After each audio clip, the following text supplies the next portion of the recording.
Ang Lakers ang mag-decide sa length ng pananatili ni Bronny James sa G-League on two factors.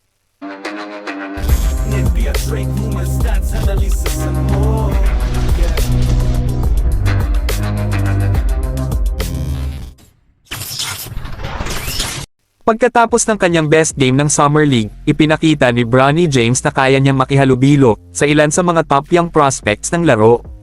Gayunpaman, ayon kay Jovan Buhan ng The Athletic, may posibilidad na mag-spend some time sa South Bay Lakers sa susunod na season, depende sa two major factors.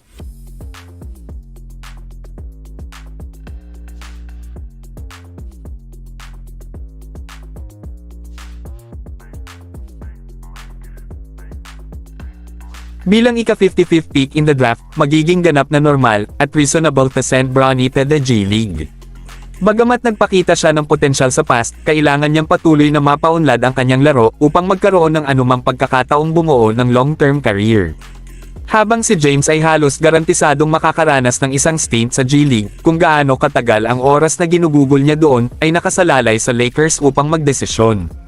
Kung ang Lakers ay struggling at hindi competitive sa susunod na season, maaari nilang itapon si Bronny doon ng maaga upang makakuha siya ng valuable experience at payagan siyang makipaglaro sa kanyang ama.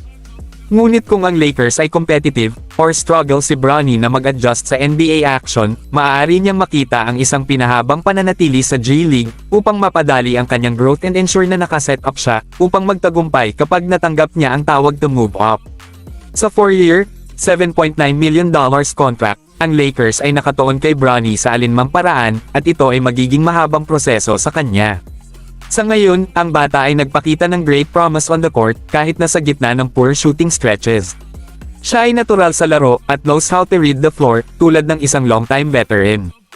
Habang siya ay bata pa, inexperienced, at prone to mistakes, si Bronny ay gumagawa ng great effort na makilala bilang isang team player, at willing to put in the work to sustain a long and successful career. He had arguably his best game yet bilang isang Laker na may 12 puntos sa 45% shooting sa isang panalo laban sa Hawks sa Summer League.